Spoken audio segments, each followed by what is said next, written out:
This is the Spirited Traveler, and I welcome my friend Nathan because we're doing a Mardi Gras special. And he is all about all things Louisiana and Mardi Gras. So he's going to give us a little bit of background and some history on some things, and we'll just go from there.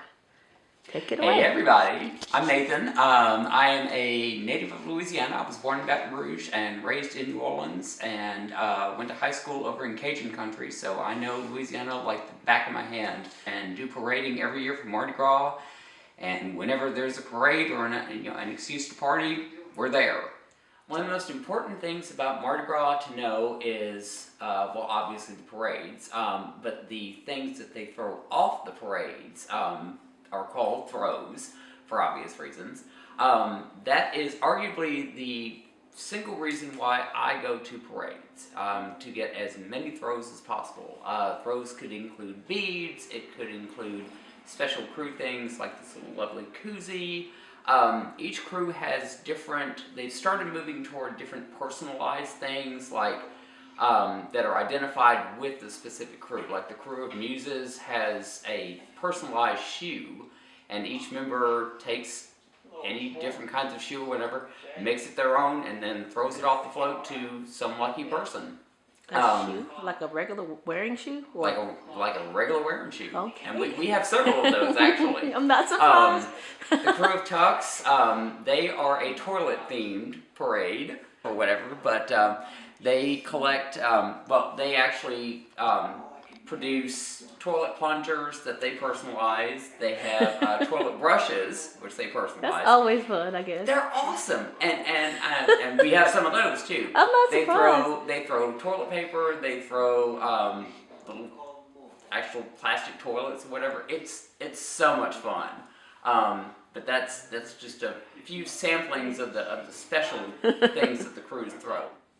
So one of my favorite things, one of my favorite throws that I like to get, and a lot of crews are backing away from this now, just because they're moving toward the more personalized things, is the Mardi Gras doubloon. Now the doubloon is an aluminum coin, and the first time it was thrown was in 1960 in the crew of Rex, and all the crews sort of adopted that, and it's one of those things where it's an identifiable sound. When the doubloons hit the ground, it makes this wonderful clinking sound, and people just scramble for it.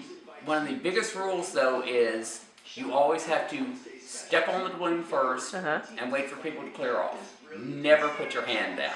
I have learned this the hard way, it seems. Yes, because when I was 11 or 12, I think, I was at, one of the crew of Endymion, I think.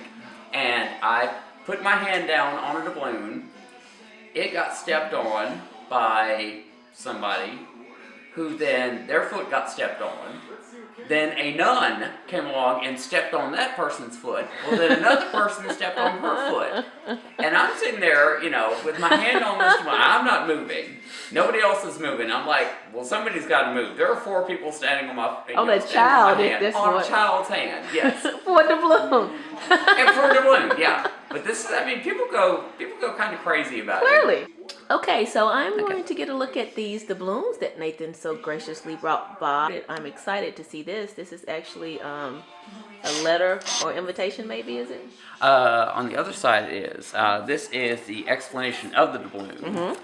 But this actually is an invitation. Yeah, an invitation to the ball. To the ball, and this was sponsored by my sorority, Delta Sigma Theta. And if you can look at the year, where is the year? The year is right there. Side. Yeah, it's underneath. Oh, it's underneath some writing, and I know this is blurring in and out, but this was back in 1967, was it? 79. 1979. I'm sorry, I can't read either. But look at that. And then we got some coins. Got some coins minted. Yeah, those are specially minted for the Deltas. I love these though. It's so cool. Yeah. Well, these are just the serious collectors will put together doubloon albums like this, and some of these are worth good money. You can go on eBay, and some of them are the rarer ones. There are some that are actually made out of gold, literal gold, or silver. I've seen some in sterling silver. You can buy the older ones online if you're, like I said, if you're a serious collector. I actually just found this album sitting on the floor in an antique mall in South Haven and was really excited. And each crew has their own design, and it's stamped on the doubloon, and the theme of that year parade and everything is on the other side. That's typically how they do it. Okay. And we're out.